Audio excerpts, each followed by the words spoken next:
El Evangelio según el Espiritismo.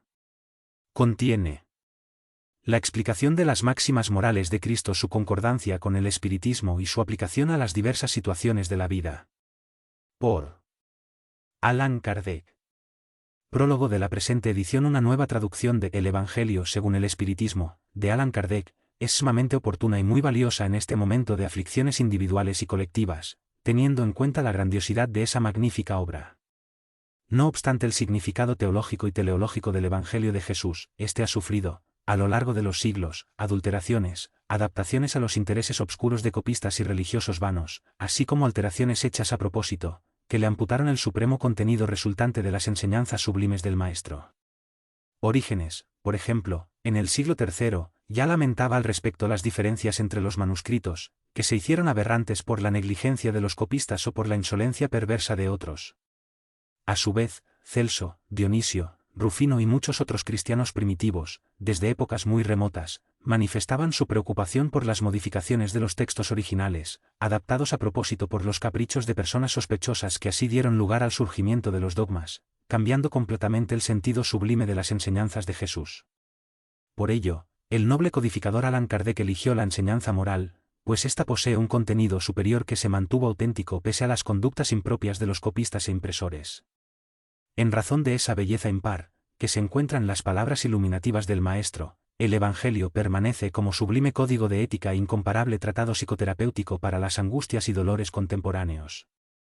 En su condición de ciencia experimental, el espiritismo comprueba la inmortalidad del alma y su comunicabilidad con los seres humanos, presentándolas de manera clara e inconfundible en toda su plenitud, resultante de la investigación severa y noble de los hechos. Como filosofía, ofrece las explicaciones racionales y lógicas para los complejos problemas humanos al respecto del ser, del destino y del dolor, como ninguna otra lo ha producido. Empero, en su valioso contenido ético-moral alcanza el auge de su significado, porque dignifica al ser humano y lo libera de la ignorancia religiosa, de los atavismos ancestrales que lo inducían al miedo, así como le ofrece una inapreciable contribución para el logro de la felicidad en la tierra y en el más allá. Constituyendo el más complejo código moral de la humanidad, el Evangelio de Jesús es, indudablemente, un especial granero de bendiciones iluminativas y libertadoras. La moral evangélica es única, sin excepciones, actual en todos los tiempos, e invita a una conducta recta y a la adquisición de la conciencia noble, de la responsabilidad del ser humano en relación a sí mismo, a su prójimo y a Dios. Gracias a sus sublimes conceptos, la vida propicia la adquisición de la alegría de luchar y de sufrir, transformando dolores en sonrisas, y angustias en esperanzas de mejores días, por considerar que todo cuanto acontece tiene razones soberanas para suceder. La ley de causa y efecto se encuentra presente en todo el historial del ser humano. De acuerdo con su conducta actual, él siembra la futura cosecha que le está destinada. Además del estudio realizado por Allan Kardec acerca de la cultura de la época de Jesús, de las costumbres y de las diferencias sociales, así como de las agrupaciones religiosas, el Maestro se dedicó a interpretar las enseñanzas más significativas del hombre de Nazaret, de acuerdo con las necesidades evolutivas de cada quien. Penetrando la sonda investigadora en las palabras y en los conceptos emitidos por Jesús, descubre el significado trascendente que es siempre nuevo en todas las épocas de la humanidad. Por eso, su Evangelio solamente puede ser entendido en espíritu y en verdad, conforme él mismo lo dijo. La criatura humana consiguió conquistar las estrellas e introducir la investigación en las micropartículas, descifrando algunos de los enigmas cruciales que permanecían aflictivos. Sin embargo, no tuvo la valentía de conquistarse a sí mismo, marchando evolutivamente con la inteligencia, pero sin el apoyo del sentimiento superior. Por ello, el siglo de las conquistas científicas y tecnológicas, también lo es del sufrimiento y de la desesperación, lo que demuestra la falencia moral de las doctrinas materialistas y nihilistas. El mundo es rico en conocimientos, pero pobre en amor. Las guerras, el terrorismo, las revoluciones y discriminaciones de todo orden, particularmente la xenofobia, que retorna en muchos países que se consideran civilizados, las injusticias sociales, la violencia urbana, la desesperación y las enfermedades pandémicas que destruyen muchedumbres, demuestran la falencia de la cultura sin Dios y sin la certeza de la inmortalidad del espíritu. Hoy, más que nunca, el hombre y la mujer necesitan creer, tener certezas, directrices seguras para conquistar la felicidad, que no se encuentra fuera de ellos, sino dentro, en la intimidad de su ser. El Evangelio según el Espiritismo, por lo tanto, en razón de la profundidad moral, filosófica y espiritual de sus contenidos sublimes, es portador de la esperanza, de los recursos hábiles para la adquisición de la plenitud, de la realización interior. Verdadero faro de bendiciones, confirma la promesa de Jesús acerca de que enviaría al Consolador, para que erradicara las causas de los sufrimientos humanos, liberando a todos, de esa manera, de las lágrimas y los dolores. Saludamos, pues, esta nueva traducción al español, con entusiasmo y alegría, confiando en los beneficios que habrá de proporcionar a todos aquellos que tienen sed de Dios y de la verdad. José María Fernández Colavida. Prefacio. Los espíritus del Señor, que son las virtudes de los cielos, como un inmenso ejército que se pone en movimiento. Tan pronto como ha recibido la orden de su comandante, se esparcen por la superficie de la tierra, y semejantes a estrellas que caen de lo alto, vienen a iluminar el camino y abrir los ojos de los ciegos. En verdad os digo que han llegado los tiempos en que todas las cosas deben ser restablecidas en su verdadero sentido, a fin de disipar las tinieblas, confundir a los orgullosos y glorificar a los justos. Las poderosas voces del cielo resuenan como el son de la trompeta, y a ellas se suman los coros de los ángeles. Hombres, os invitamos al concierto divino. Pulsen la lira vuestras manos, únanse vuestras voces, y en un himno sagrado difúndanse y vibren de un extremo al otro del universo. Hombres, hermanos a quienes amamos, estamos junto a vosotros. Amaos también unos a otros, y desde el fondo de vuestros corazones decid, en cumplimiento de la voluntad del Padre que está en el cielo, Señor, Señor, y podréis ingresar al reino de los cielos. El Espíritu de verdad. Nota. La instrucción precedente, transmitida por vía mediúmnica, resume al mismo tiempo el verdadero carácter del espiritismo y el objetivo de esta obra, razón por la cual fue colocada aquí como prefacio. N. de Allan Kardec. Introducción. Y, objetivo de esta obra. Las materias que los evangelios contienen pueden dividirse en 5 partes: los hechos comunes de la vida de Cristo, los milagros, las predicciones, las palabras que sirvieron de base para establecer los dogmas de la Iglesia, y la enseñanza moral. Si bien las 4 primeras partes han sido objeto de controversias, la última ha permanecido inatacable. Ante ese código divino, hasta la incredulidad se inclina. Es el terreno donde pueden reunirse todos los cultos, el estandarte bajo el cual todos pueden resguardarse, sean cuales fueren sus creencias, puesto que jamás ha sido objeto de las disputas religiosas que, en todos los casos y en todas partes, fueron suscitadas por las cuestiones relativas al dogma. Además, si la hubieran discutido, las sectas habrían encontrado en esa enseñanza su propia condenación, pues en su mayoría se aferran preferentemente a la parte mística antes que a la moral, que exige a cada uno su propia reforma. Para los hombres ese código es, en especial, una regla de conducta que abarca todas las circunstancias de la vida privada y pública, es el principio de todas las relaciones sociales basadas en la más rigurosa justicia. Constituye, en último término y por encima de todo, el camino infalible de la felicidad venidera, y levanta un extremo del velo que nos ocultaba la vida futura. Esta parte será el objeto exclusivo de la presente obra. El mundo todo admira la moral evangélica, todos proclaman su excelencia y su carácter de indispensable, pero muchos lo hacen porque confían en lo que han escuchado al respecto, o porque tienen fe en algunas de sus máximas, que se han vuelto proverbiales. Con todo, pocos la conocen a fondo, y más escasos aún son los que la comprenden y saben deducir sus consecuencias. La razón de esto reside, en buena medida, en la dificultad que presenta la lectura del Evangelio, que resulta ininteligible para la mayor parte de las personas. La forma alegórica y el misticismo intencional del lenguaje contribuyen a que la mayoría lo lea para descargar la conciencia y como si se tratara de un deber, del mismo modo que leen las plegarias, sin comprenderlas, es decir, sin que les aporte beneficio alguno. Los preceptos morales, diseminados aquí y allá, intercalados en el conjunto de las narraciones, pasan desapercibidos. Por consiguiente, es imposible comprenderlos cabalmente y adoptarlos como objeto de lecturas y meditaciones especiales. Por cierto, se han escrito tratados de moral evangélica, pero su presentación en estilo literario moderno les ha quitado la sencillez primitiva que constituye, al mismo tiempo, su encanto y su autenticidad.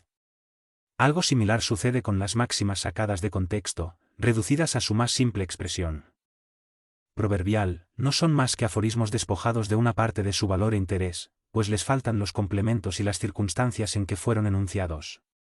Para evitar esos inconvenientes hemos reunido en esta obra los textos que se hallan en condiciones de constituir, hablando con propiedad, un código de moral universal, sin distinción de cultos. En las citas hemos conservado lo que era útil para el desarrollo de la idea, y suprimimos únicamente lo que resultaba ajeno al tema. Por otra parte, hemos respetado escrupulosamente la traducción original de Sassi, al igual que la división en versículos. No obstante, en lugar de atenernos a un orden cronológico, lo que habría sido imposible y además no ofrecería ninguna ventaja efectiva para este asunto, hemos agrupado y clasificado metódicamente las máximas según su naturaleza, de modo que pudieran deducirse unas de otras tanto como fuera posible. La inclusión de los números de orden de los capítulos y de los versículos permite recurrir a la clasificación tradicional, en caso de que se lo considere necesario. Con todo, ese sería un trabajo material que de por sí tendría solamente una utilidad secundaria. Lo esencial era poner el Evangelio al alcance de todos, mediante la explicación de los pasajes oscuros y el desarrollo de todas las consecuencias, con el fin de aplicarlas a las diversas situaciones de la vida. Eso hemos intentado hacer, con la ayuda de los espíritus buenos que nos asisten. Muchos pasajes del Evangelio, de la Biblia y de los autores sagrados en general, son incomprensibles, e incluso algunos parecen irracionales, solamente porque falta la clave que permita comprender su verdadero sentido. Esa clave se encuentra por completo en el espiritismo. De eso han podido convencerse los que lo estudiaron con seriedad, y todos habrán de reconocerlo, mejor aún, más adelante. El espiritismo se encuentra por doquier, tanto en la antigüedad como en las diferentes épocas de la humanidad. Por todas partes encontramos vestigios de él, en los escritos, en las creencias y en los monumentos. Por eso, así como abre nuevos horizontes para el porvenir, también arroja una luz no menos intensa sobre los misterios del pasado. Como complemento de cada precepto hemos añadido algunas instrucciones escogidas entre las que dictaron los espíritus en diversos países, a través de diferentes médiums. Si esas instrucciones hubiesen emanado de una sola fuente podrían haber sufrido una influencia personal o del medio, mientras que la diversidad de orígenes es una demostración de que los espíritus imparten sus enseñanzas en todas partes, y que al respecto nadie goza de privilegios. Esta obra es para uso de todos. Cada uno puede extraer de ella los medios para adecuar su conducta a la moral de Cristo. Además, los espíritas encontrarán aquí las aplicaciones que les conciernen de modo especial. Gracias a las comunicaciones establecidas a partir de ahora y en forma permanente entre los hombres y el mundo invisible, la ley evangélica que los espíritus enseñan a todas las naciones ya no será letra muerta, porque todos la comprenderán y porque los consejos de sus guías espirituales los inducirán incesantemente a ponerla en práctica. Las instrucciones de los espíritus son en verdad las voces del cielo que vienen a instruir a los hombres y a invitarlos a la práctica del Evangelio. 2. Autoridad de la doctrina espírita. Control universal de la enseñanza de los espíritus. Si la doctrina espírita fuese una concepción meramente humana, no tendría otra garantía que las luces de quien la hubiera concebido. Ahora bien, nadie en este mundo podría abrigar la pretensión fundada de poseer solo para sí la verdad absoluta. Si los espíritus que la han revelado se hubiesen manifestado a un hombre solamente, nada garantizaría su origen, pues sería preciso creer en la palabra del que dijera haber recibido de ellos su enseñanza. En caso de que se admitiera una absoluta sinceridad de su parte, a lo sumo podría convencer a las personas con quienes estuviera relacionado, conseguiría adeptos, pero nunca llegaría a congregar a todo el mundo. Dios ha querido que la nueva revelación llegase a los hombres por un camino más rápido y de mayor autenticidad. Por eso encargó a los espíritus que la transportaran desde uno a otro polo, y que se manifestaran en todas partes, sin conceder a nadie el privilegio exclusivo de oír su palabra. Es posible engañar a un hombre, incluso éste puede engañarse a sí mismo, pero no hay lugar a dudas cuando millones de personas ven y oyen lo mismo, eso es una garantía para cada uno y para todos. Por otra parte, es posible hacer que un hombre desaparezca, pero no se puede hacer que desaparezcan las masas. Es posible quemar los libros, pero no se puede quemar a los espíritus. Aún así, aunque se quemaran todos los libros, no por ello la fuente de la doctrina dejaría de ser inagotable, puesto que no se encuentra en la tierra, sino que brota en todas partes y todos pueden apagar su sed en ella. A falta de hombres para difundirla, siempre habrá espíritus, que llegan a todos sin que nadie pueda llegar hasta ellos. En realidad son los propios espíritus quienes hacen la propaganda, con la ayuda de innumerables médiums a los que ellos estimulan en todas partes. Si solo hubiera habido un único intérprete, por más favorecido que estuviese, el espiritismo apenas se conocería. Incluso, ese intérprete, sea cual fuere la clase a la que perteneciera, habría sido objeto de prevenciones por parte de muchas personas, y no todas las naciones lo habrían aceptado. En cambio, como los espíritus se comunican en todas partes, en todos los pueblos, así como en la totalidad de las sectas y de los partidos, todo el mundo los acepta. El espiritismo no tiene nacionalidad, no forma parte de ningún culto en particular, ni es impuesto por ninguna clase social, porque cualquier persona se halla en condiciones de recibir instrucciones de sus parientes y de sus amigos de ultratumba. Era preciso que así fuera, para que pudiese convocar a todos los hombres a la fraternidad. Si el espiritismo no hubiese permanecido en un terreno neutral, habría alimentado las disensiones, en vez de apaciguarlas. La universalidad de la enseñanza de los espíritus constituye el poder del espiritismo. Ahí reside también la causa de su rápida propagación. Mientras que la palabra de un solo hombre, aunque éste contara con el concurso de la prensa, tardaría siglos para llegar a los oídos de todos, ocurre que millares de voces se hacen oír simultáneamente en todos los lugares de la tierra, para proclamar los mismos principios y transmitirlos tanto los más ignorantes como los más sabios, a fin de que nadie sea desheredado. Se trata de una ventaja de la que no ha gozado ninguna de las doctrinas que aparecieron hasta ahora. Por consiguiente, dado que el espiritismo es una verdad, no le teme al desprecio de los hombres, ni a las revoluciones morales, ni a los cataclismos físicos del globo, porque nada de eso puede afectar a los espíritus. Sin embargo, esa no es la única ventaja que deriva de su excepcional posición. El espiritismo encuentra en ella una garantía todopoderosa contra los cismas que podrían suscitarse, tanto por la ambición de algunos como por las contradicciones de determinados espíritus. Sin duda, esas contradicciones constituyen un escollo, pero un escollo que lleva consigo el remedio para su propio mal. Es sabido que los espíritus, a causa de la diferencia que existe entre sus capacidades, lejos están en lo individual de poseer la verdad absoluta, que no a todos les está dado el penetrar ciertos misterios, que el saber de cada uno es proporcional a su purificación, que los espíritus vulgares no saben más que los hombres, e incluso saben menos que ciertos hombres, que entre ellos, tanto como entre los hombres, los hay presuntuosos y pseudocientíficos que pretenden saber lo que ignoran. Sistemáticos que adoptan sus propias ideas como verdades, por último, que solo los espíritus de la categoría más elevada, los que ya están absolutamente desmaterializados, son los que se han despojado de las ideas y de los prejuicios terrenales. No obstante, también se sabe que los espíritus engañadores no tienen reparo en adoptar nombres que no les pertenecen, a fin de que se acepten sus utopías. De ahí resulta que, en lo atinente a todo lo que esté fuera del ámbito de la enseñanza exclusivamente moral, las revelaciones que cada uno pueda recibir tendrán un carácter individual, sin la certeza acerca de su autenticidad, y deben ser consideradas como opiniones personales de tal o cual espíritu, de modo que sería imprudente admitirlas y propagarlas a la ligera como verdades absolutas. El primero de los controles es, con toda seguridad, el de la razón, a la que es necesario someter sin excepciones todo lo que proviene de los espíritus.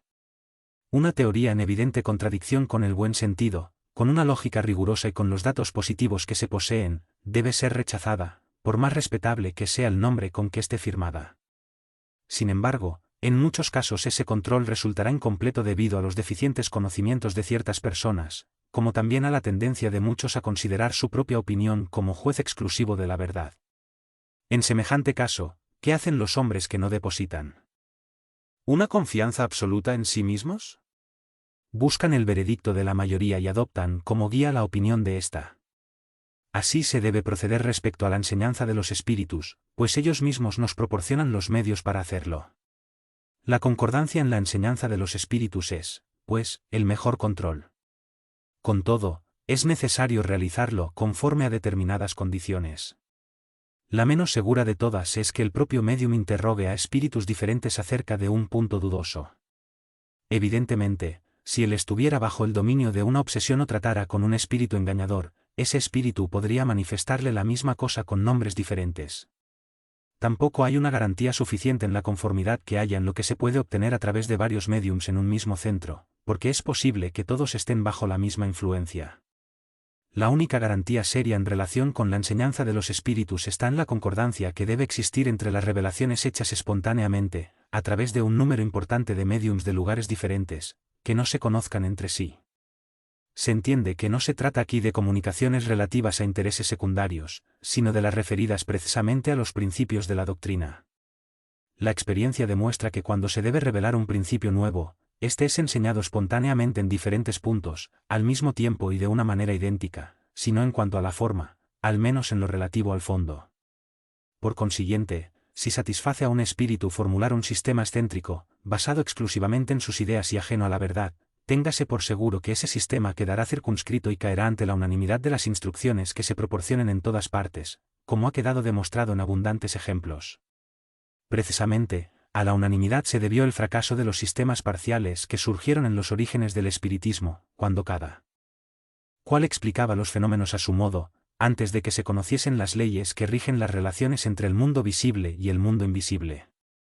Esa es la base en que nos apoyamos cuando enunciamos un principio de la doctrina. No se debe a que por estar conforme con nuestras ideas lo tomamos por verdadero.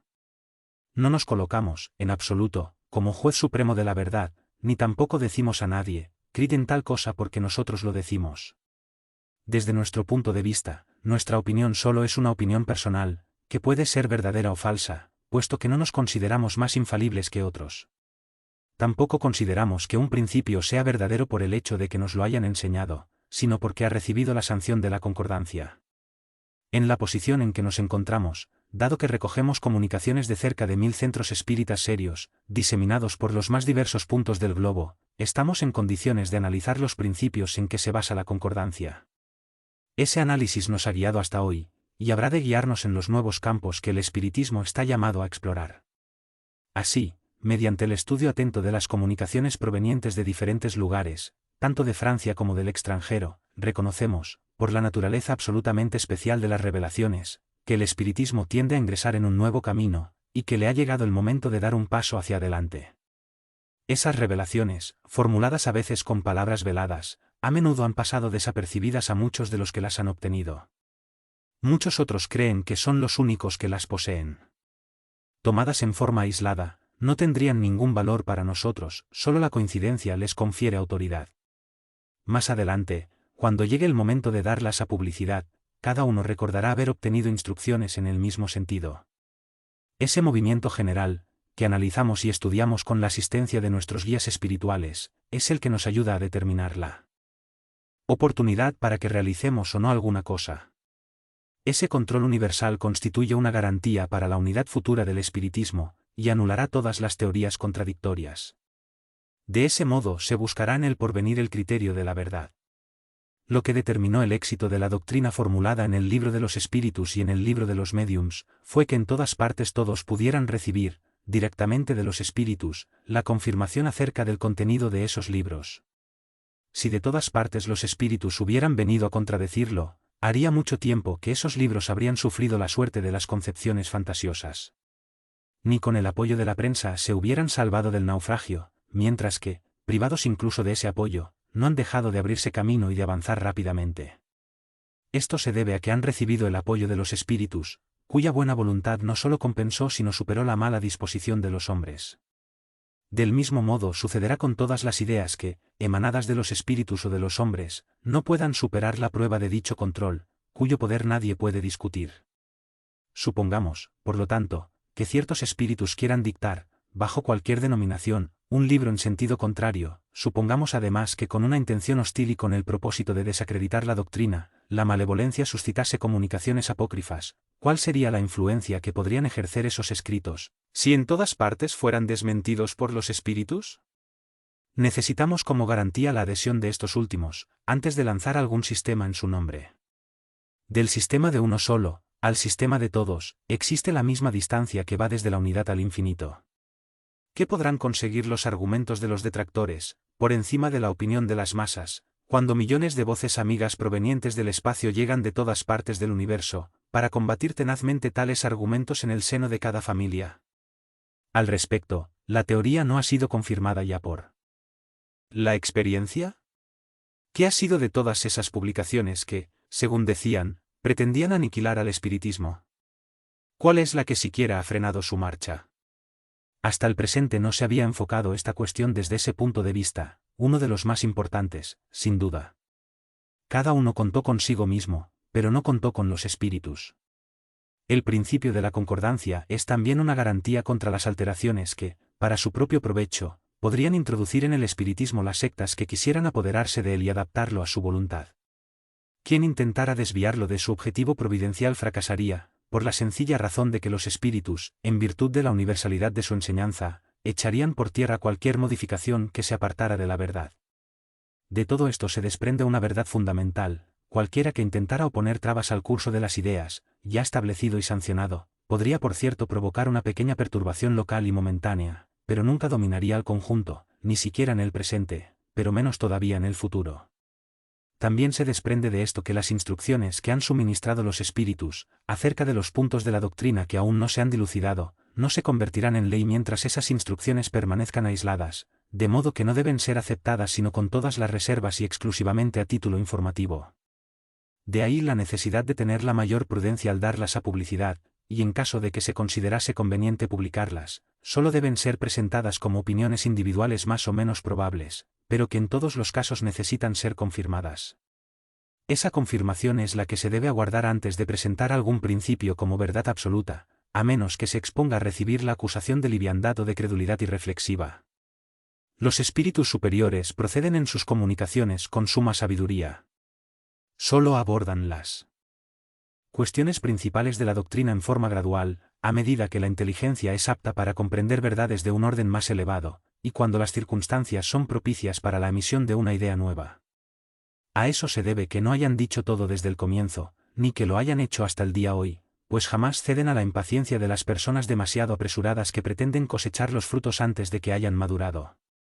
Sería, pues, superfluo querer precipitar el tiempo que la providencia asignó a cada cosa, porque entonces los espíritus realmente serios negarían decididamente su colaboración, y los espíritus frívolos, a quienes poco les preocupa la verdad, responderían a todo. Esa es la razón por la que las preguntas prematuras siempre reciben respuestas contradictorias. Los principios precedentes no son el resultado de una teoría personal, sino la consecuencia forzosa de las condiciones en que se manifiestan los espíritus. Es evidente que si un espíritu dice una cosa en un lugar, mientras millones de espíritus dicen lo contrario en otro, la presunción de verdad no puede hallarse de parte de aquel que es el único, o poco menos que el único, que sostiene esa opinión. Ahora bien, que alguien pretendiera tener razón contra todos sería tan ilógico de parte de un espíritu como de parte de los hombres.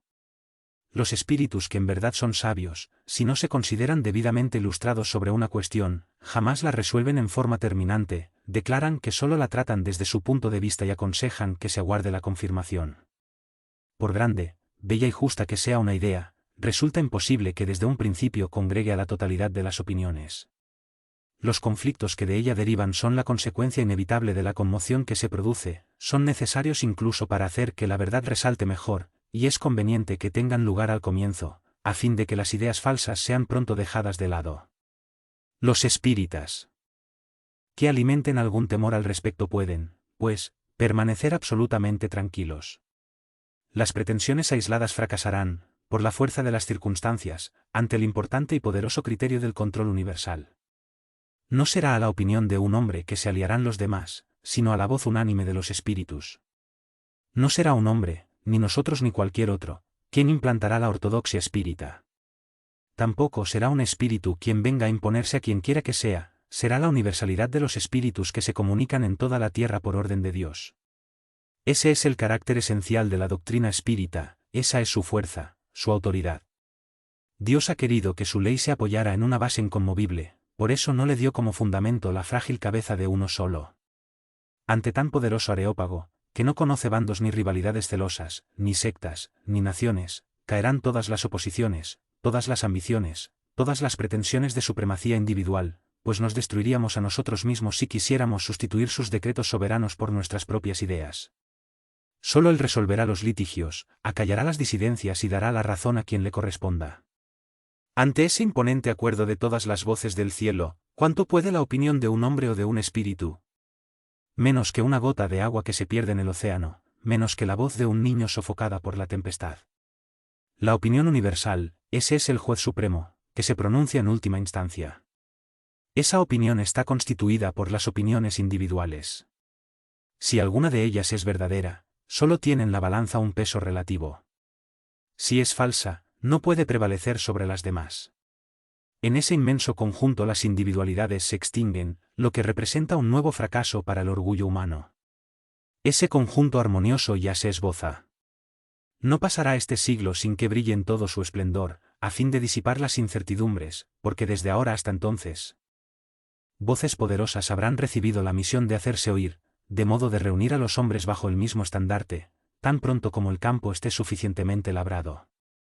Mientras tanto, aquel que fluctúe entre dos sistemas opuestos podrá observar en qué sentido se ordena la opinión general, ese será el indicio cierto del sentido en que se pronuncia la mayoría de los espíritus en los diferentes sitios en que se comunican, y una señal no menos segura de cuál de los dos sistemas. 3. Noticias históricas. Para comprender adecuadamente ciertos pasajes de los Evangelios es necesario conocer el valor de diversas palabras que a menudo se emplean en ellos, y que caracterizan el estado de las costumbres y de la sociedad judía de aquella época. Como para nosotros esas palabras no tienen el mismo sentido, muchas veces han sido mal interpretadas, lo que ha generado una especie de incertidumbre. La comprensión de su significado explica, además, el sentido verdadero de ciertas máximas que a primera vista parecen ininteligibles. Samaritanos. Después del cisma de las 10 tribus, Samaria se convirtió en la capital del reino disidente de Israel. Destruida y vuelta a construir varias veces, la ciudad fue, bajo el dominio romano, la sede administrativa de la Samaria, una de las 4 divisiones de la Palestina. Herodes, llamado el Grande, la embelleció con suntuosos monumentos y, para halagar a Augusto, le dio el nombre de Augusta, en griego, Sebaste. Los samaritanos casi siempre estuvieron en guerra con los reyes de Judá. Una aversión profunda, que databa de la época de la separación, se perpetuó entre ambos pueblos, que evitaban todas las relaciones recíprocas. Los samaritanos, a fin de ahondar la separación y para no tener que ir a Jerusalén con motivo de la celebración de las fiestas religiosas, construyeron un templo particular y adoptaron algunas reformas. Solamente admitían el Pentateuco, que contenía la ley de Moisés, y rechazaban los libros que posteriormente se le anexaron. Sus libros sagrados estaban escritos en caracteres hebreos de la mayor antigüedad. Para los judíos ortodoxos, los samaritanos eran herejes y, por eso mismo, despreciados, anatematizados y perseguidos. El antagonismo de las dos naciones tenía, pues, como único motivo la divergencia de las opiniones religiosas, aunque sus creencias tuviesen el mismo origen. Eran los protestantes de aquel tiempo. Aún hoy se encuentran samaritanos en algunas regiones del Mediterráneo oriental, especialmente en Nablus y en Haifa. Observan la ley de Moisés con mayor rigor que el resto de los judíos, y solo contraen matrimonio entre ellos. Nazarenos. Nombre dado en la antigua ley a los judíos que hacían votos, de por vida o transitorios, de conservar una absoluta pureza. Se comprometían a permanecer castos, a abstenerse de bebidas alcohólicas y a conservar su cabellera. Sansón, Samuel y Juan el Bautista eran nazarenos.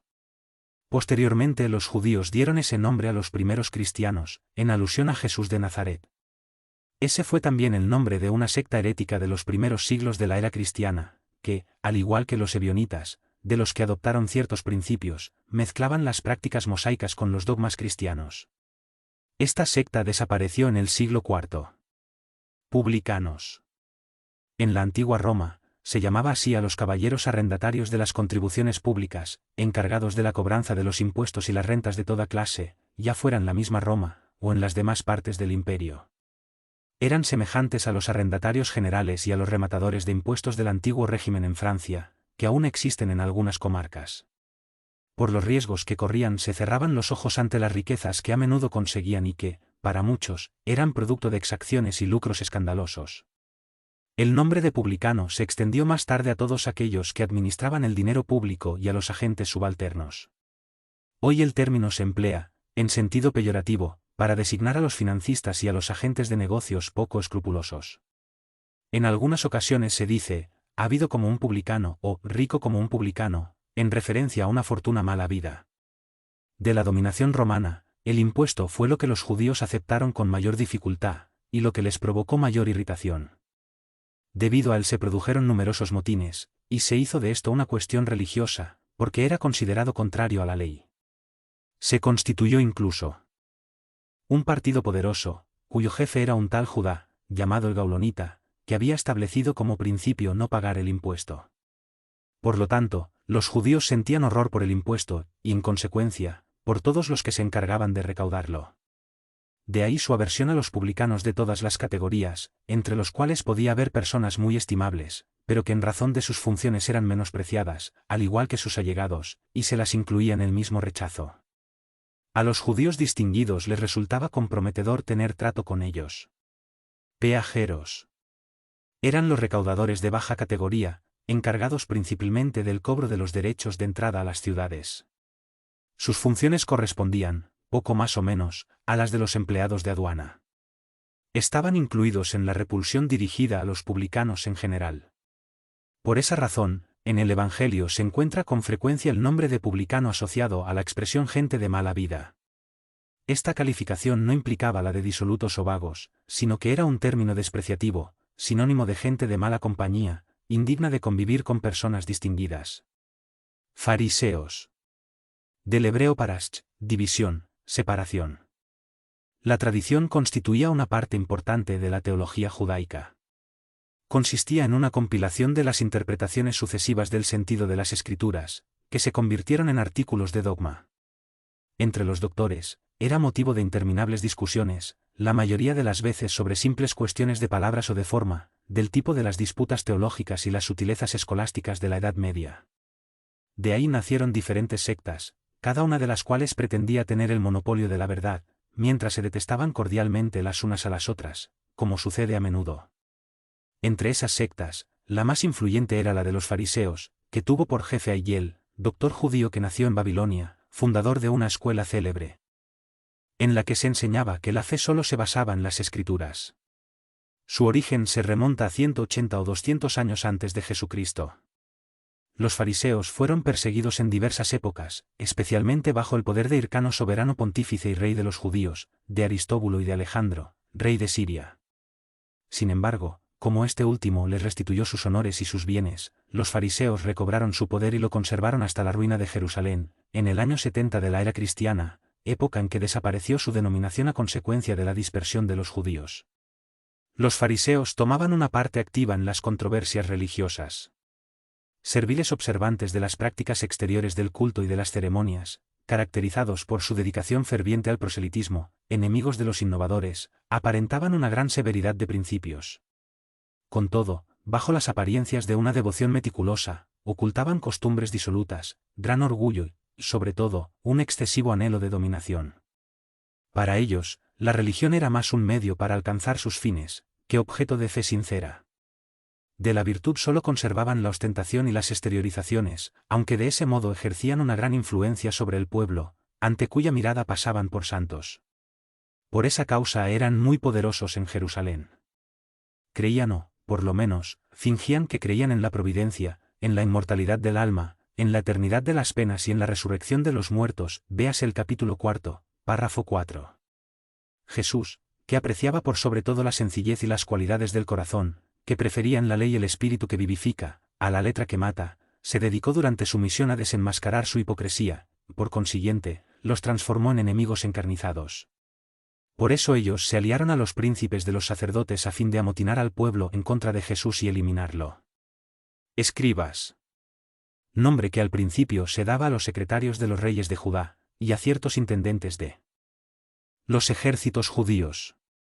Posteriormente se aplicó en particular a los doctores que enseñaban la ley de Moisés y la interpretaban para el pueblo. Hacían causa común con los fariseos, de cuyos principios participaban, así como de su antipatía contra los innovadores. Por eso Jesús los incluía en la misma reprobación. Sinagoga. Del griego sinagoge, asamblea, congregación. En Judea solo había un templo, el de Salomón, en Jerusalén, donde se celebraban las grandes ceremonias del culto. Los judíos se dirigían hacia allí todos los años, en peregrinación, con motivo de las principales fiestas, tales como las de la Pascua, la dedicación y los tabernáculos. En ocasión de dichas fiestas Jesús viajó algunas veces hacia allá. Las otras ciudades no tenían templos, sino sinagogas, edificios donde se reunían los judíos los días sábado para hacer oraciones públicas, bajo la dirección de los ancianos, de los escribas o los doctores de la ley. En ellas también se hacían lecturas extraídas de los libros sagrados, seguidas de explicaciones y comentarios, en los que todos podían tomar parte. Por eso Jesús, sin ser sacerdote, enseñaba los sábados en las sinagogas. A partir de la ruina de Jerusalén y de la dispersión de los judíos, las sinagogas, en las ciudades donde vivían, les servían de templos para la celebración del culto. Saduceos. Secta judía que se constituyó alrededor del año 248 a.C., denominada así a causa de Sadoc, su fundador. Los saduceos no creían en la inmortalidad del alma, ni en la resurrección, ni en los ángeles buenos y malos. No obstante, creían en Dios, pero como no esperaban nada después de la muerte, solo lo servían con la expectativa de obtener recompensas transitorias, a lo que, según ellos, se limitaba su providencia. Por ese motivo, la satisfacción de los sentidos constituía para ellos el objetivo esencial de la vida. En lo que respecta a las Escrituras, se atenían al texto de la antigua ley, y no admitían ni la tradición ni ninguna de las interpretaciones. Colocaban las buenas obras y la observancia pura y simple de la ley por encima de las prácticas exteriores del culto. Como se ve, eran los materialistas, los deístas y los sensualistas de la época. Esa secta era poco numerosa, pero contaba en su seno con personajes importantes, y se transformó en un partido político permanentemente opuesto a los fariseos. Esenios o esenos. Secta judía fundada hacia el año 150 a.C., en tiempos de los Macabeos, y cuyos miembros, que habitaban en una especie de monasterios, formaban entre sí una clase de asociación moral y religiosa. Se distinguían por las costumbres moderadas y las virtudes austeras, enseñaban el amor a Dios y al prójimo, así como la inmortalidad del alma, y creían en la resurrección. Vivían en celibato, condenaban la esclavitud y la guerra, ponían sus bienes en comunidad y se dedicaban a la agricultura. Opuestos a los saduceos sensuales, que negaban la inmortalidad, así como a los fariseos de rígidas prácticas exteriores y de virtudes solo aparentes, los esenios nunca tomaron parte en las querellas que habían dividido a esas dos sectas. Su género de vida era semejante al de los primitivos cristianos, y los principios morales que profesaban indujeron a algunas personas a suponer que Jesús había sido parte de esa secta, antes del comienzo de su misión pública. Es cierto que el maestro debe de haberla conocido, pero nada prueba que se hubiese afiliado a ella, de modo que todo lo que se ha escrito a ese respecto es hipotético. Dos terapeutas. Del griego terapeutai, derivado de terapeuein, servir y cuidar, es decir, servidores de Dios, o curadores. Eran sectarios judíos contemporáneos de Cristo, establecidos principalmente en Alejandría, Egipto. Tenían estrecha relación con los esenios, cuyos principios profesaban, y se entregaban como estos últimos a la práctica de las virtudes. Su alimentación era en extremo frugal. Devotos del celibato, la contemplación y la vida solitaria, constituían una verdadera orden religiosa. Filón de Alejandría, filósofo judío platónico, fue el primero que habló de los terapeutas, los consideró una secta del judaísmo.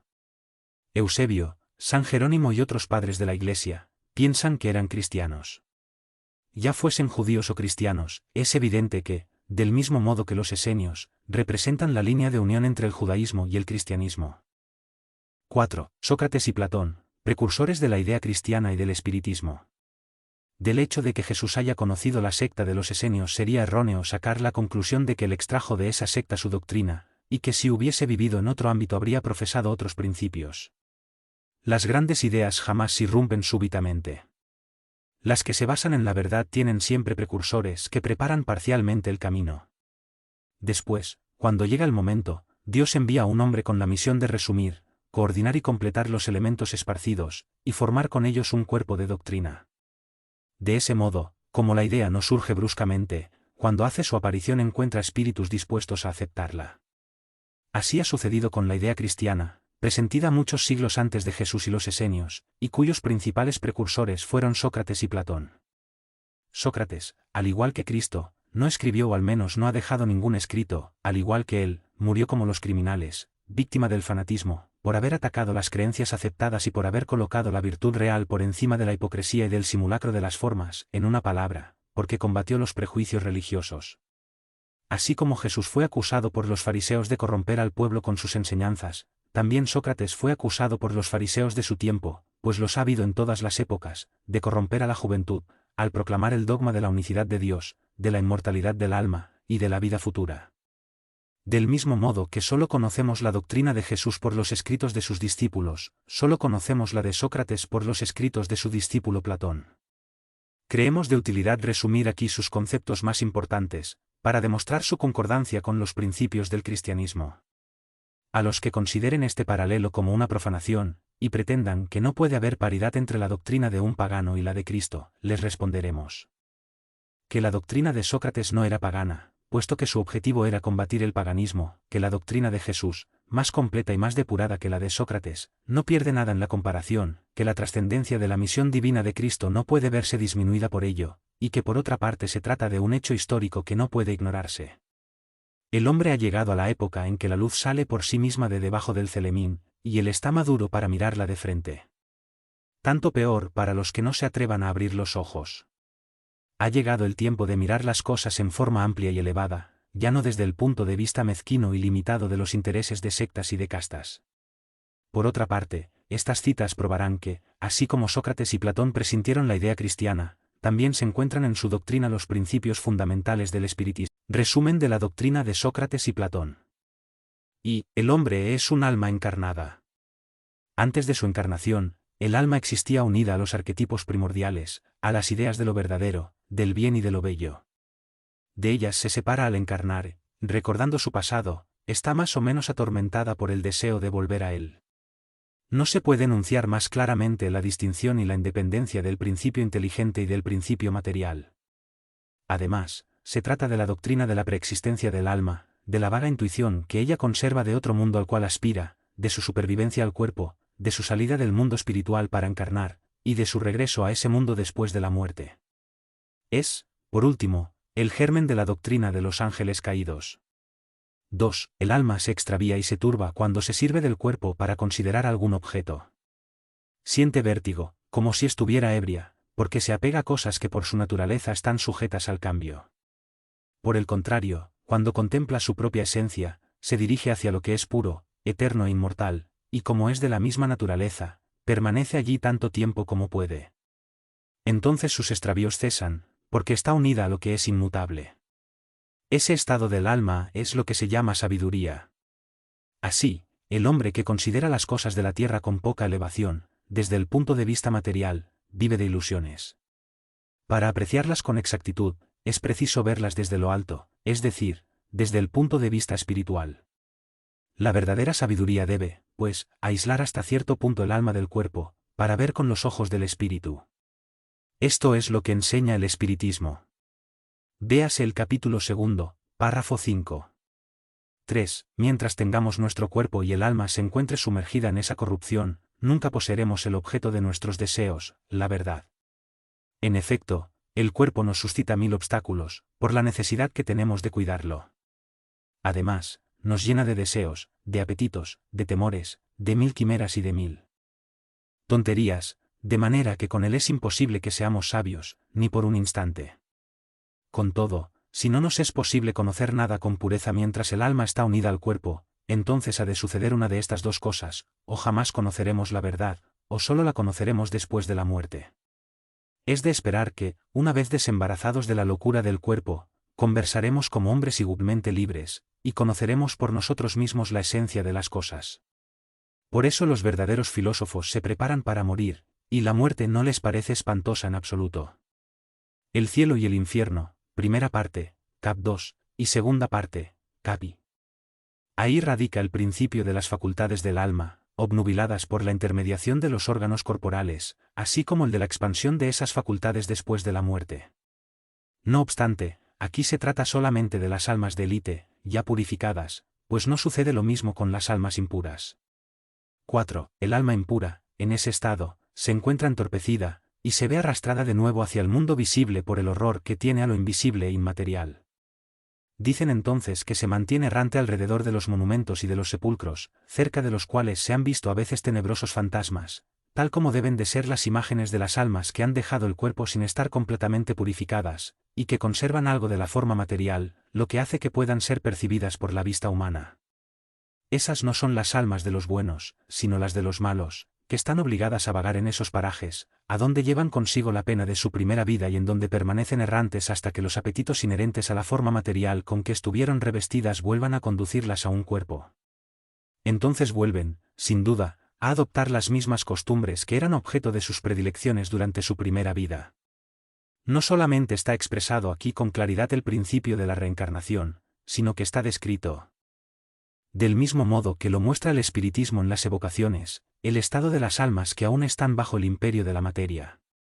Hay más, pues se afirma que la reencarnación en un cuerpo material es una consecuencia de la impureza del alma, mientras que las almas purificadas están dispensadas de hacerlo. El espiritismo no dice otra cosa, añade solamente que el alma que ha tomado buenas resoluciones en la erraticidad, y que posee conocimientos adquiridos, trae al renacer menos defectos, más virtudes y más ideas intuitivas que las que tenía en su precedente existencia. De ese modo, cada existencia determina para ella un progreso intelectual y moral. El cielo y el infierno, segunda parte, ejemplos.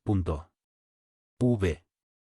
Después de nuestra muerte, el genio, daimon, demonio, que se nos había asignado durante la vida, nos lleva a un paraje en el que se reúnen todos aquellos que deben ser conducidos al Hades, para ser juzgados. Las almas, después de haber permanecido en el Hades el tiempo necesario, vuelven a ser conducidas a esta vida en múltiples y prolongados periodos.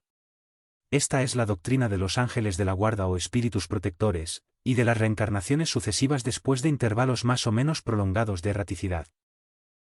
Los demonios ocupan el espacio que separa el cielo de la tierra. Son el lazo que une al gran todo consigo mismo. Dado que la divinidad nunca entra en comunicación directa con el hombre, los dioses se comunican y hablan con él por intermedio de los demonios, sea en el estado de vigilia o durante el sueño. En la antigüedad, al contrario de lo que sucede en los tiempos modernos, la palabra daimon, de la que se ha formado el término demonio, no se tomaba en mal sentido. No se aplicaba exclusivamente a los seres malévolos, sino a todos los espíritus en general, entre los cuales se distinguía a los espíritus superiores, denominados dioses, y a los espíritus menos elevados, o demonios propiamente dichos, que se comunicaban directamente con los hombres. El espiritismo afirma también que los espíritus pueblan el espacio, que Dios solo se comunica con los hombres por intermedio de los espíritus puros, encargados de transmitir su voluntad, que los espíritus comunican con ellos durante la vigilia y durante el sueño. Sustituid la palabra demonio por la palabra espíritu, y tendréis la doctrina espírita, poned la palabra ángel, y tendréis la doctrina cristiana. 7. La preocupación constante del filósofo, tal como la comprendían Sócrates y Platón, consiste en tener sumo cuidado con el alma, no tanto en lo que respecta a esta vida, que solo dura un instante, sino con miras a la eternidad.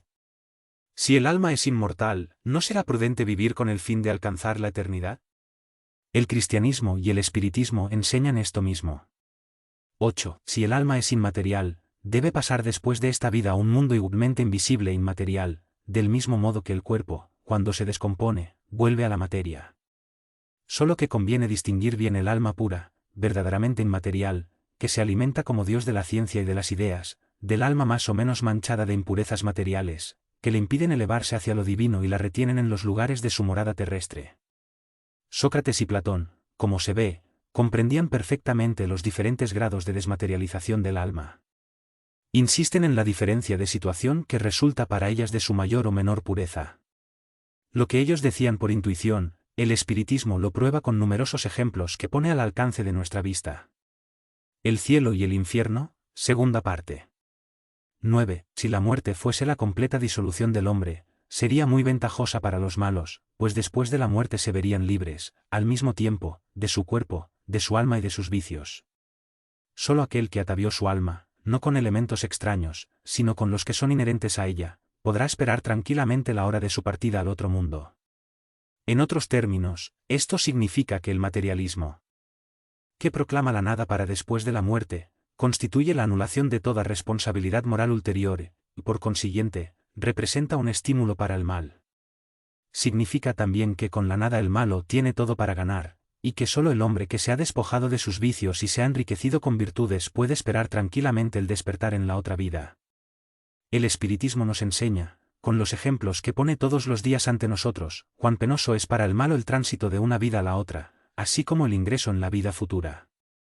El cielo y el infierno, segunda parte, capi. El cuerpo conserva los vestigios bien pronunciados de los cuidados que se le han dispensado y de los accidentes que experimentó. Lo mismo sucede respecto al alma. Cuando ésta se despoja del cuerpo, lleva consigo las señales evidentes de su carácter, de sus afecciones, y las marcas que cada uno de los actos de su vida le dejaron. De ese modo, la mayor desgracia que puede sucederle al hombre es irse al otro mundo con el alma cargada de crímenes. Ya ves, Calicles, que ni tú, ni Polo, ni Gorgias podéis probar que deba llevarse un modo de vida distinto al que propongo, que también nos resulta útil después de la muerte. De tantas opiniones diversas, la única que permanece inquebrantable es la de que vale más sufrir una injusticia que cometerla, y que por encima de todo debe uno dedicarse, no a parecer un hombre de bien, sino a serlo.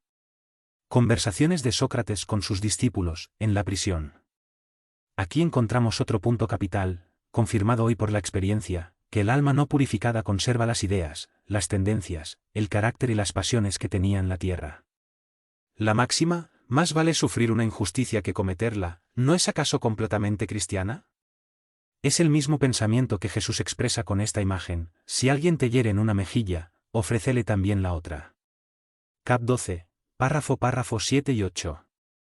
11. Una de dos cosas: la muerte consiste en la destrucción absoluta o es el tránsito del alma a otro lugar. Si debe aniquilarse todo, la muerte será como una de esas noches raras que pasamos sin soñar y sin ninguna conciencia de nosotros mismos. En cambio, si la muerte solo es un cambio de morada, si es el tránsito hacia un lugar donde los muertos deben reunirse, qué felicidad sería encontrar allí a los que hemos conocido.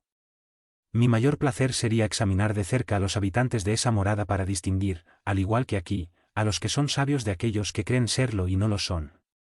Pero ya es hora de separarnos, yo para morir, vosotros para seguir viviendo. Sócrates a sus jueces. Según Sócrates, los hombres que han vivido en la tierra se vuelven a encontrar después de la muerte y se reconocen. El espiritismo nos demuestra que continúan las relaciones que hubo entre ellos, de manera que la muerte no es una interrupción ni la cesación de la vida, sino una transformación sin solución de continuidad. Si Sócrates y Platón hubiesen conocido las enseñanzas que Cristo impartió 500 años después, así como las que imparten actualmente los espíritus, no habrían hablado de otro modo. En esto no hay nada que deba sorprendernos, si consideramos que las grandes verdades son eternas, que los espíritus adelantados deben de haberlas conocido antes de venir a la tierra, hacia donde las trajeron, que es posible que Sócrates, Platón y los grandes filósofos de su tiempo hayan estado, más tarde, entre los que secundaron a Cristo en su divina misión, y que fueron elegidos para ese fin precisamente porque estaban, más que otros, en condiciones de comprender sus sublimes enseñanzas, por último, que hoy pueden formar parte de la pléyade de los espíritus encargados de venir a enseñar a los hombres esas mismas verdades. 12. Nunca se debe devolver injusticia con injusticia, ni hacer mal a nadie, sea cual fuere el daño que nos haya hecho. No obstante, pocas personas admitirán este principio, y las que no concuerdan con él, no hacen más que despreciarse unas a otras. ¿Acaso no es este el principio de la caridad, que nos enseña a no devolver mal por mal y perdonar a nuestros enemigos? 13. Por los frutos se conoce el árbol. Es preciso calificar cada acción según lo que produce, es decir, llamarla mala, cuando de ella provenga el mal, y buena, cuando de origen al bien. Esta máxima, por los frutos se conoce el árbol, se halla repetida textualmente en muchos pasajes del Evangelio. 14. La riqueza es un gran peligro. Todo hombre que ama la riqueza no se ama a sí mismo ni a lo que es suyo, sino que ama algo que le es aún más extraño que aquello que le pertenece. Cap 16. 15. Las más hermosas plegarias y los más bellos sacrificios agradan menos a la divinidad que un alma virtuosa que se esfuerza en hacerse semejante a ella. Sería grave si los dioses dispensaran más atención a esas ofrendas que a nuestras almas. Por ese medio, los más culpables podrían conquistar sus favores. Pero no, solo son verdaderamente justos y sabios los que, tanto por sus palabras como por sus actos, cumplen con sus deberes para con los dioses y los hombres. Cap X, párrafo 7 y 8. 16. Llamo hombre vicioso a ese amante vulgar que ama al cuerpo más que al alma. El amor está por doquier en la naturaleza, que nos invita a ejercer nuestra inteligencia. Se encuentra hasta en el movimiento de los astros. El amor embellece la naturaleza con sus ricos tapices, se engalana y fija su morada allí donde encuentra flores y fragancias. Es también el amor el que da paz a los hombres, calma al mar, silencio a los vientos y alivio al dolor. El amor, que habrá de unir a los hombres con un lazo fraternal, es una consecuencia de esa teoría de Platón acerca del amor universal como ley de la naturaleza. Cuando Sócrates afirmó que el amor no es un dios, ni un mortal, sino un gran demonio, es decir, un gran espíritu que preside al amor universal, esa proposición se le imputó sobre todo como un crimen. 17. La virtud no puede enseñarse, viene como un don de Dios a los que la poseen. Esta es, con pocas diferencias, la doctrina cristiana de la gracia. No obstante, si la virtud es un don de Dios, entonces es un favor. Por consiguiente, podemos preguntar por qué no la concede a todos. Por otra parte, si es un don, no existe mérito alguno en quien la recibe. El espiritismo es más explícito, pues dice que el que posee la virtud, la ha adquirido por sus esfuerzos en existencias sucesivas, despojándose poco a poco de sus imperfecciones. La gracia es la fuerza que Dios concede al hombre de buena voluntad para despojarse del mal y hacer el bien. 18. Hay una disposición natural en cada uno de nosotros, percibimos mucho menos nuestros defectos que los ajenos. El Evangelio dice, veis la paja en el ojo de vuestro vecino, y no veis la viga en el vuestro. Capx, párrafo 9 y 10. 19. Si los médicos fracasan en la mayor parte de las enfermedades, es porque cuidan el cuerpo sin cuidar el alma, y porque, dado que el todo no está en buen estado, es imposible que una parte funcione bien.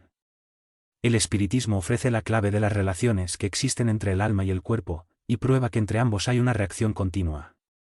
De este modo, abre un camino nuevo a la ciencia. Al mostrarle la verdadera causa de ciertas afecciones, le proporciona los medios para combatirlas. Cuando la ciencia tome en cuenta la acción del elemento espiritual en la armonía del conjunto, fracasará con menos frecuencia. 20. Todos los hombres, a partir de la infancia, hacen mucho más mal que bien. Esta máxima de Sócrates toca la grave cuestión del predominio del mal en la tierra, cuestión irresoluble sin el conocimiento de la pluralidad de los mundos y del destino de la tierra, en la que solo habita una fracción muy pequeña de la humanidad. Solo el espiritismo brinda la solución, que se desarrolla más adelante, en los capítulos 2, 3 y v21. La sabiduría consiste en que no creas saber lo que no sabes. Esto se dirige a las personas que critican aquello de lo que a menudo no saben ni una palabra. Platón completa ese pensamiento de Sócrates cuando dice, procuremos antes, si es posible, hacerlas más honestas en sus palabras. Si no lo fueran, no nos preocupemos por ellas, y solo busquemos la verdad. Procuremos instruirnos, pero no nos injuriemos. Así deben obrar los espíritas en relación con sus opositores, sean estos de buena o de mala fe. Si Platón reviviera hoy, encontraría las cosas más o menos como en su tiempo, y podría usar el mismo lenguaje. Sócrates también encontraría personas que se burlarían de su creencia en los espíritus y lo tratarían de loco, así como a su discípulo Platón. Por haber profesado estos principios, Sócrates primero fue ridiculizado, después, acusado de impiedad y condenado a beber cicuta. No cabe duda de que las grandes verdades nuevas, al sublevar en contra de ellas los intereses y los prejuicios a los que han atacado, no pueden establecerse sin lucha y sin crear